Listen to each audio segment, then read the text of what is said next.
न 400 सीट जैसी सुनामी है और न जमीन पर बीजेपी के 370 सीट पार जाने का आधार। फिर भी बीजेपी लाख हल्ला मचाए, वो जानती है कि नैरेटिव गढ़ा कैसे जाता है, और वो यह भी जानती है कि मोदी जीत की गारंटी है ही, लेकिन मोदी से भी बड़ी जीत की कई गारंटियां विपक्षी खेमे में शल्य जैसे सारथी बनकर घूम रही हैं, जो किसी भी एकाग्रचित कर्ण की तंद्रा को भंग कर सकते हैं और चुनावी हार का हार उसे पहनाने में मददगार साबित हो सकती हैं। दोस्तों नमस्कार, द न्यूज अड्डा के खास चुनावी शो प्योर पॉलिटिक्स विद पवन में आपका स्वागत है। कांग्रेसी कॉरिडोर से गुजरते सुना, अरे हरदा जी, क्या आप पूरी तरह से चुनावी लुटिया डुबोने का ठेका आप लिए फिर रहे हैं क्या? कांग्रेसी कॉरिडोर में दबी जुबान में कुछ कार्यकर्ताओं के बीच जो ये संवाद चल रहा था, ये बताता है कि किस तरह से जब राहुल गांधी बीजेपी से करो या मरो की नीति के आधार पर कड़ी टक्कर और लोहा लेने का आह्वान करते हैं, तब बीच चुनाव बैठे बिठाए हरीश रावत कहते हैं कि कांग्रेस का कार्यकर्ता दरअसल सुस्त हो गया है, वो आलसी हो गया है, सत्ता की उसकी भूख मर गई है। हमारा स्थान बीजेपी ने ले लिया है। हर स्तर पर, कोई राष्ट्रीय स्तर की बात या प्रांतीय स्तर की बात नहीं है, गांव के स्तर पर भी, मोहल्ले के स्तर पर भी उनके कार्यकर्ताओं ने हमारा स्थान ले लिया है। अब बीजेपी को मौका मिल गया, वो हरीश रावत के बयान को मीम्स बनाकर ट्रोल कर रही है कांग्रेस को, और ये कह रही है कि आपकी पार्टी के उत्तराखंड में जिन्हें भीष्म पितामह कहा जाता है, वो खुद कह रहे हैं कि बीजेपी सत्ता की लड़ाई में कोसों आगे है, कांग्रेसी सोए पड़े हैं। दरअसल जिस तरह से हरीश रावत चुनाव दर चुनाव कोई ऐसा शगुफा छोड़ देते हैं जिसका कांग्रेस को फायदा हो न हो, प्रतिपक्ष यानी बीजेपी उसका खूब फायदा उठा लेती है। बहुत सारे लोग जानते हैं कि 2022 के विधानसभा चुनाव में किस तरह से मुस्लिम यूनिवर्सिटी का जो नैरेटिव बीजेपी ने बनाया था, बैठे बिठाए कांग्रेस जो सत्ता में आने का सपना देख रही थी, वो सत्ता से बहुत दूर चली जाती है। अब जिस तरह से हरीश रावत ने कहा है कि कांग्रेसियों को जगना पड़ेगा, सत्ता की भूख पैदा करनी पड़ेगी, तो बहुत सारे कांग्रेसियों को बेचैनी इस बात की हो रही है कि आखिर कांग्रेस कार्यकर्ता कब तक अपने दिग्गज नेताओं की सत्ता की भूख की पूर्ति के लिए दरी और टाट बिछाता फिरेगा। पहले हरीश रावत को 2009 में हरिद्वार से चुनाव जितवाया, फिर वो मुख्यमंत्री बन गए तो 2014 में उनकी पत्नी रेणुका रावत को चुनाव लड़वाया, फिर 2017 में हरीश रावत को फिर चुनाव दो सीटों से लड़वाया, फिर 2022 आया तो हरीश रावत को भी लड़वाया, उनकी बेटी अनुपमा रावत को भी लड़वाया। 2019 में हरिद्वार छोड़कर नैनीताल गए तो वहां के कार्यकर्ता ने भी सत्ता की भूख जगाते हुए हरीश रावत को फिर चुनाव लड़वाया। अब 2024 का चुनाव चल रहा है। हरीश रावत ने कहा कि इस बार उनका चुनाव लड़ने का मन नहीं है, इसलिए सुस्त और आलसी कांग्रेसी कार्यकर्ता जागे और उनके बेटे वीरेंद्र रावत की जीत सुनिश्चित करे।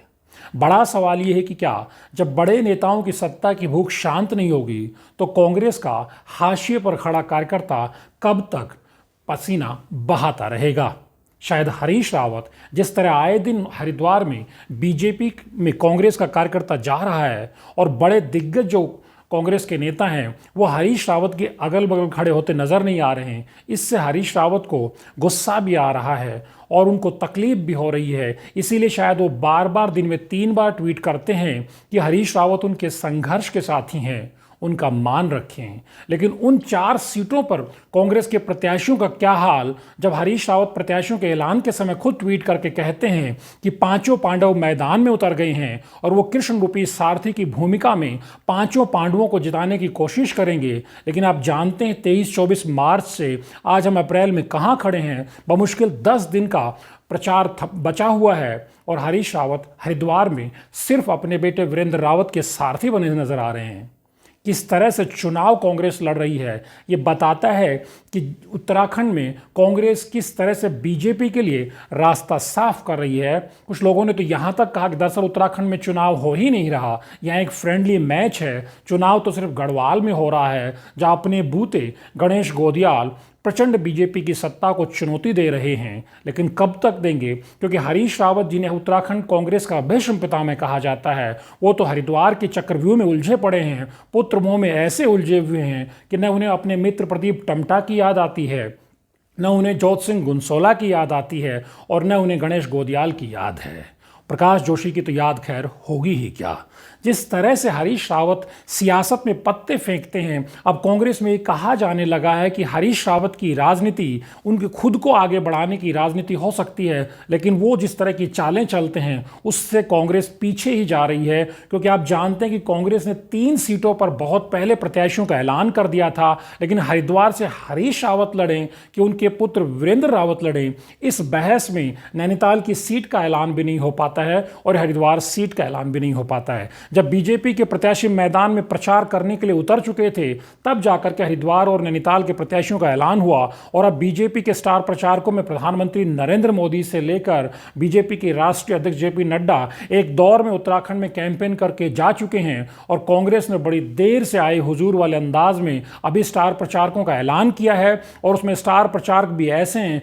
जिनमें से 2-3 लोगों पर तो कहा जा रहा है अब गए कि कब गए, यानी बीजेपी के दरवाजे के बाहर खड़े हैं। सबसे बड़ी बात यह है कि हरीश रावत की जो सियासत है ये कांग्रेस को कितना फायदा पहुंचा रही है और कांग्रेस को कितना नुकसान पहुंचा रही है। कांग्रेस भी किसी के गले नहीं उतर रहा कि हरीश रावत जैसे नेता जो अरसे से, या कहिए कि राज्य बनने के बाद से प्रत्यक्ष या परोक्ष रूप से कांग्रेस की ड्राइविंग सीट पर बैठे हैं, या फिर जहां भी बैठे हैं स्टीयरिंग पर हाथ रखे रहते हैं, वो ये कहें कि कांग्रेस सुस्त और आलसी है। तो इसका जवाब देगा कौन? जवाब तो हरीश रावत को ही देना पड़ेगा, इंट्रोस्पेक्शन तो हरीश रावत को ही करना पड़ेगा। ये ठीक है कि हरीश रावत को 2002 में उनके विरोधियों ने एनडी तिवारी को ढाल बनाकर मुख्यमंत्री की कुर्सी से महरूम करवा दिया, और फिर 2012 में भी बाजी विजय बहुगुणा मार जाते हैं, लेकिन बमुश्किल 20 महीने बाद सत्ता पर हरीश रावत काबिज होते हैं। केंद्र से यूपीए के वनवास हो चुका होता है,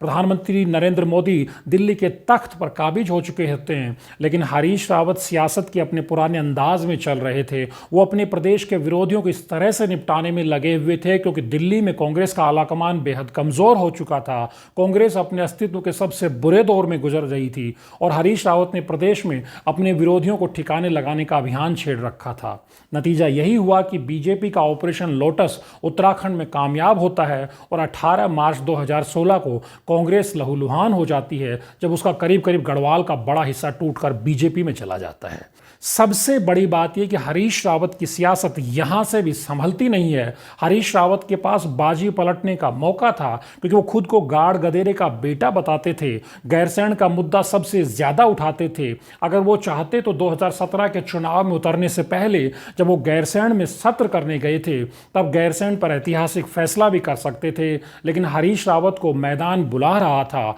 हरिद्वार ग्रामीण से उनको बुलाया जा रहा था, किच्छा से चुनाव लड़ने का उनका मन कर रहा था, इसलिए वो गैरसैंण पर ऐतिहासिक फैसला लेने से चूक जाते हैं। जनता भी उन्हें जिताने से चूक जाती है, और उसके बाद वो 2019 में हरिद्वार छोड़कर नैनीताल भागते हैं। उनको लगता है भगत सिंह कोश्यारी अब परिदृश्य में नहीं है, और भगतदा के जूतों में जब उन्हें अजय भट्ट के पैर नजर आते हैं तो उनको लगता है कि नैनीताल में जीत का लड्डू खाना बेहद आसान होता है, लेकिन वहां उनको सबसे करारी मात झेलने को मिलती है। फिर 2022 की सियासत शुरू होती है, तो हरीश रावत उसी अंदाज में चलते हैं और कांग्रेस के टिकट बंटवारे में रामनगर से लालकुआ का ऐसा चक्रव्यूह रचते हैं कि जीतती जीतती कांग्रेस चुनाव हार जाती है। और अब 2024 के मुहाने पर खड़े हरीश रावत कहते हैं कि कांग्रेस का कार्यकर्ता है वो सुस्त और आलसी है। दरअसल अगर कांग्रेस का कार्यकर्ता सुस्त और आलसी है तो उसका सबसे बड़ा जवाब हरीश रावत के पास ही होना चाहिए कि आखिर कांग्रेस का कार्यकर्ता क्यों सुस्त और आलसी बना हुआ है। क्योंकि कांग्रेस के कार्यकर्ता ने तो सबसे बड़े नेता के तौर पर, वट वृक्ष के तौर पर हरीश रावत को ही अपने सामने पाया है, और बहुत सारे हरीश रावत के करीबी जो आज बहुत दूर जा चुके हैं वो लगातार यही कहते हैं कि ये वट वृक्ष किसी दूसरे पौधे को पनपने भी नहीं दे रहा है। तो आज कांग्रेस का कार्यकर्ता हरीश रावत को हरिद्वार में सुस्त क्यों नजर आ रहा है, आलसी क्यों नजर आ रहा है? क्योंकि जिस तरह से पौड़ी गढ़वाल में गणेश गोदियाल चुनावी लड़ाई लड़ रहे हैं और सत्ता की प्रचंड वेग के विपरीत खड़े नजर आ रहे हैं, उससे कहीं नजर नहीं आ रहा कि गढ़वाल में कांग्रेस का कार्यकर्ता सोया हुआ है, वो सुस्त और आलसी है। हरीश रावत को जवाब इस चीज़ का भी देना चाहिए कि जिन राजेंद्र भंडारी को मंत्री बनाते हैं उनको वो कांग्रेस में रोक क्यों नहीं पाते हैं। जिन दिनेश धने के लिए वो किशोर उपाध्याय से झगड़ा मोल लेते हैं और हालात इस तरह के बनाते हैं कि किशोर उपाध्याय को कांग्रेस को छोड़कर बीजेपी में भागना पड़ता है। वो दिनेश धने भी बीजेपी में पन्ना प्रमुख बनना पसंद करते हैं, लेकिन हरीश रावत के पाले में खड़ा होना पसंद नहीं करते। ये अलग बात है कि जब तक हरीश रावत सत्ता में रहे, हरीश रावत ने किशोर उपाध्याय को नजरअंदाज करते हुए दिनेश धने के लिए पलक पावड़े बिछाए रहे। तो सियासत के बहुत सारे सवाल हैं। ऐसे समय में जब हरीश रावत को उत्तराखंड में कांग्रेस का वाकई सारथी होना चाहिए था और वो डिजाइन कर रहे होते कि 5 सीटों पर प्रत्याशियों को कैसे चुनाव लड़ाया जाना चाहिए, और वो कांग्रेस नेतृत्व से झगड़ा करके राहुल और प्रियंका गांधी के